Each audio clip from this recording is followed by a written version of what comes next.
Saya lanjutkan, mohon maaf tadi ada kesalahan teknis saja, gangguan ya, gangguan teknis, maka ini dilanjutkan. Eh,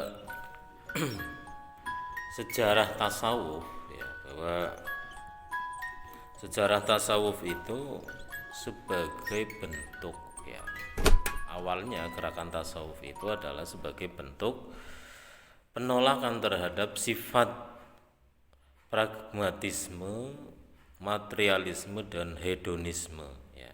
Pragmatisme itu artinya ya sing penting saiki ya, sing penting saiki pragmatis, kepentingan pragmatis, kepentingan sekarang ya, atau bisa dikatakan sebagai kepentingan secara duniawi saja, tidak mementingkan kepentingan besok ketika di akhirat ya. Kepentingan pragmatis biasanya itu di pengertiannya adalah pengertian untuk kepentingan sesaat pada saat sekarang saja, itu pragmatis.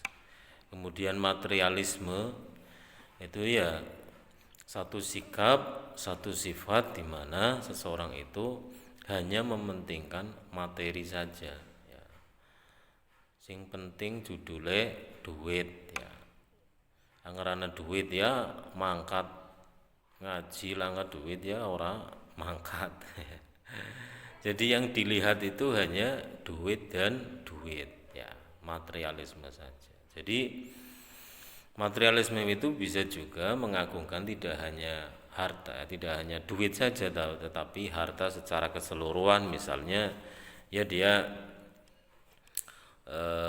kepentingan-kepentingan ya, harta itu bisa juga duit, bisa juga mobil, bisa juga sawah, rumah dan sebagainya. Nah itu dia hanya memikirkan apa yang disebut dengan harta saja, kehidupan duniawi saja. Maka gerakan tasawuf itu awalnya adalah untuk penolakan terhadap sikap pragmatis, materialisme dan hedonisme. Hedonisme itu ya hanya memikirkan kehidupan dunia saja tanpa memikirkan kehidupan akhirat. Ya, mirip-mirip antara pragmatis, materialisme dan hedonisme ya. Maka ketika dulu zamannya Rasulullah ya dikatakan belum ada gerakan tasawuf, ya memang belum, karena yang namanya istilah nahwu, sorof, fikih itu saja kan ya paskanya ketika ilmunya itu lahir ketika bukan zamannya Nabi Muhammad Shallallahu Alaihi Wasallam ya, jadi ilmu tasawuf itu ya, itu lahir juga setelah periode dari para nabi, periodenya Nabi Muhammad Shallallahu Alaihi Wasallam, para sahabat dan tabiin ya. Pada zaman Nabi kok tidak ada gerakan tasawuf ya, karena memang seluruh aktivitas keagamaan pada zaman Rasulullah Shallallahu Alaihi Wasallam semuanya terpusat kepada Rasulullah ya. Para sahabat itu ketika ada pertanyaan, ketika ada persoalan, ketika ada masalah langsung tanya kepada Rasulullah Shallallahu Alaihi Wasallam. Dan Rasulullah itu menjadi role model atau menjadi model bagi para sahabat tentang kehidupannya, tentang karakteristiknya, tentang ucapannya, itu merujuk kepada Rasulullah Shallallahu Alaihi Wasallam. Jadi zamannya Rasulullah kok belum ada gerakan tasawuf ya, karena memang zamannya Nabi itu semuanya bisa ditanyakan secara langsung kepada Rasulullah Shallallahu Alaihi Wasallam. Nah, ketika abad 2 Hijriah, ketika abad 2 Hijriah itu memasuki abad pertama, kemudian abad kedua, ketika kehidupan ekonomi dan sosial makin mapan, mulailah orang lalai pada sisi rohani, budaya hedonisme pun menjadi fenomena umum. Saat itulah timbul gerakan tasawuf sekitar abad 2 Hijriah. Gerakan yang bertujuan untuk mengingatkan tentang hakikat hidup. Ya, jadi mengingatkan kembali apa sih sesungguhnya hidup. Ya.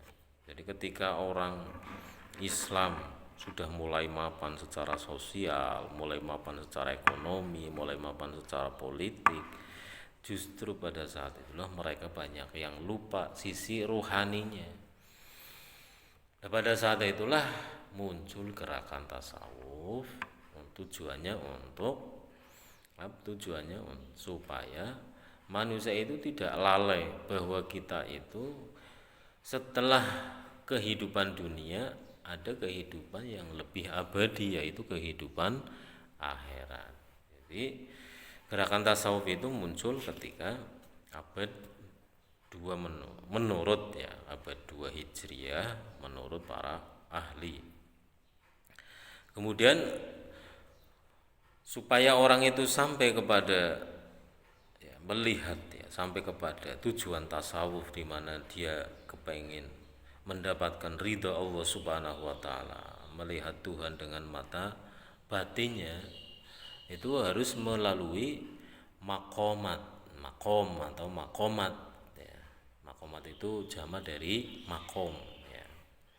Makom itu bisa dikatakan sebagai stasiun atau tempat seseorang calon sufi menunggu sambil berusaha keras untuk membersihkan diri agar dapat melanjutkan perjalanan ke stasiun berikutnya. Ya, puncaknya apa? Yaitu mendapatkan ridho Allah Subhanahu wa taala. Lebih jelasnya lagi, bisa melihat Allah Subhanahu wa taala dengan mata batinnya atau dengan basiroh ya. Menurut para ahli bahwa makomat atau terminal yang harus dilalui seorang sufi supaya sampai kepada tujuannya, yang pertama adalah taubat. Taubat itu dia meminta maaf, meminta ampunan kepada Allah Subhanahu wa taala ya. Taubat dari segala dosa, baik dosa besar ataupun dosa kecil. Dia harus menyesal perbuatan-perbuatannya yang tidak benar, itu diistighfari ya, ditaubati, kemudian minta ampun kepada Allah Subhanahu wa taala, kemudian dia berjanji untuk tidak melaksanakan lagi ya. Jadi taubat itu syaratnya dia harus menyesal ya. Rukun taubat itu menyesal, kemudian berjanji tidak akan mengulangi lagi. Yang ketiga, fi'lul khairat, kemudian menggantinya dengan perbuatan-perbuatan yang baik ya.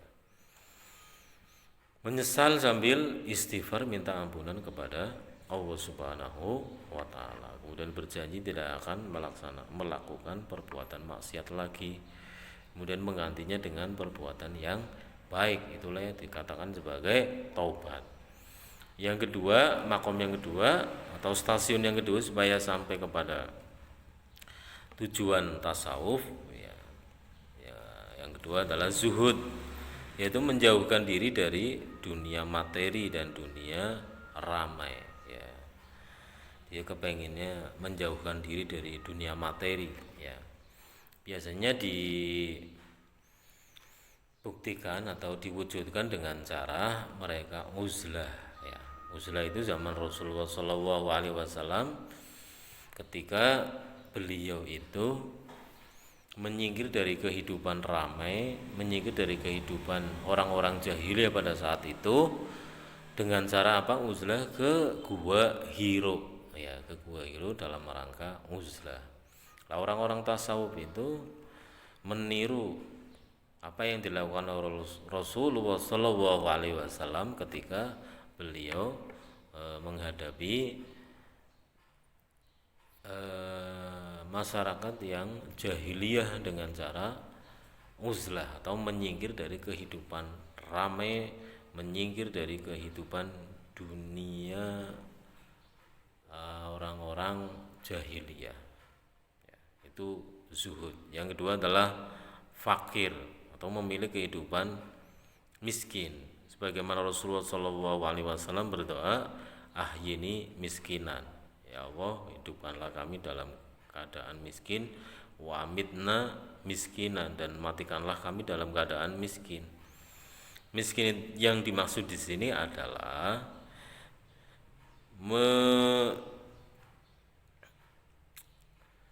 memperoleh dunia, ya, memperoleh dunia ini hanya dengan kebutuhannya saja, mengambil dunia ini hanya biqadri hajatihi, dengan sekedar kebutuhannya saja. Nah, kebutuhannya saja berarti otomatis dia tidak hura-hura, otomatis dia tidak foya-foya, ya, tidak happy-happyan terus, happy-happyan terus, ya, memilih kehidupan yang sederhana. Itulah yang dimaksud dengan fakir atau miskin. Yang keempat adalah sabar. Makom yang keempat supaya sampai kepada tujuan daripada tasawuf itu adalah sabar, yaitu dengan sabar terhadap melaksanakan perintah Allah, sabar meninggalkan maksiat, dan sabar terhadap musibah, ya. As-sabru fi tarkil ma'asi, sabar meninggalkan. As-sabru fit ta'ah, sabar di dalam ketaatan, dan as-sabru fil musibah, sabar ketika mendapatkan musibah dari Allah Subhanahu wa taala. Kemudian yang kelima, makom yang kelima atau stasiun yang kelima adalah tawakal, di mana seluruh kehidupan orang sufi itu semuanya dipasrahkan kepada Allah Subhanahu wa taala. Kemudian yang keenam adalah ridho. Ridho itu adalah makom yang paling tinggi, di mana kita harus merasa senang dengan apa yang diberikan oleh Allah Subhanahu wa taala, walaupun sesuatu itu adalah sesuatu yang tidak mengenakan, ya, sesuatu sing ora enak, tapi kita tetap ridho, ya, ridho terhadap pemberian Allah Subhanahu wa taala. Itulah makom yang tertinggi di dalam makom tasawuf. Supaya apa? Supaya sampai kepada tujuan tasawuf itu sendiri. Ya, tujuannya adalah mendapatkan ridho dari Allah Subhanahu wa taala dan mendapatkan cinta, bisa melihat Allah Subhanahu wa taala dengan basirahnya, dengan mata batinnya.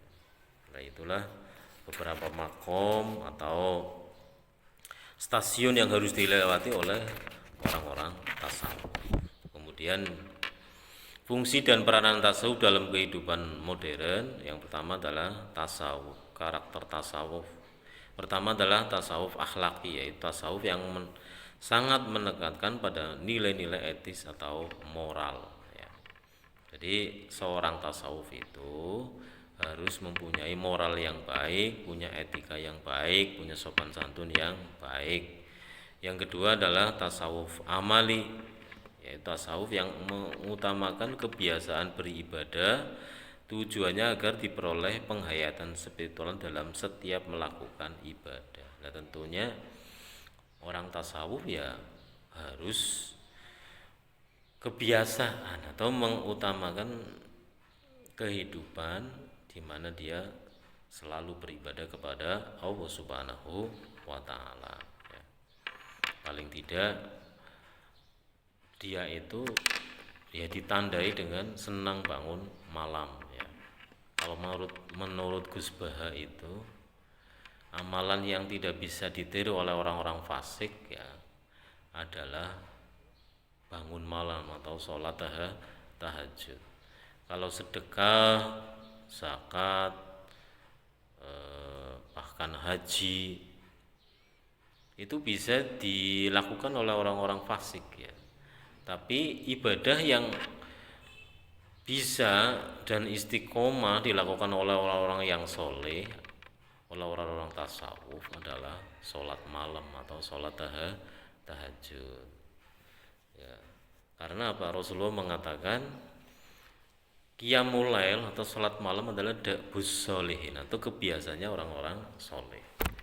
Ya, kita introspeksi diri, apakah kita sudah terbiasa melakukan sholat tahajud ya. Karena ciri kesalahan seseorang itu diantaranya senang dengan melakukan sholat tahajud. Lalu paling tidak ya senang bangun malam lah. Kalau mau tahajud belum mampu ya dia mungkin sholat hajat sebelum tidur, kita menghadap kepada Allah Subhanahu wa Ta'ala. Yang ketiga adalah tasawuf falsafi, yaitu tasawuf yang lebih menekankan pada masalah-masalah metafisik yang di luar nalar dan rasio manusia. Jadi falsafi itu biasanya terkait dengan ilmu-ilmu gaib atau ilmu-ilmu hikmah ya. Orang-orang tasawuf itu mereka ya senang dengan ilmu-ilmu hikmah biasanya ya, berhubungan dengan makhluk-makhluk yang biasanya tidak terlihat kasat mata oleh kita, tapi mereka bisa melihatnya, bahkan mungkin bisa berkomunikasi ya. Itu kebiasaan orang-orang tasawuf itu, mereka bisa melihat sesuatu yang di luar nalar manusia, sesuatu yang biasa dilihat oleh mata biasanya manusia ya, mereka tidak bisa. Tapi kalau orang-orang tasawuf itu bisa melakukannya, itu dikatakan sebagai tasawuf falsafi. Nah, mungkin untuk kuliah kita kali ini insya Allah kita sambung lagi ya. Kita kuliah online sementara mungkin karena ada beberapa hal, diantaranya ya alasan utamanya adalah COVID-19 ya. Mudah-mudahan kita semua diberi kesehatan oleh Allah Subhanahu wa Ta'ala, dijauhkan dari mara bahaya, dijauhkan dari sesuatu yang tidak baik. Mudah-mudahan kita semua tergolong orang-orang yang selamat dunia, di kuburan, dan besok di akhirat. Amin ya robbal alamin. Dari kami cukup sekian. Assalamualaikum warahmatullahi wabarakatuh.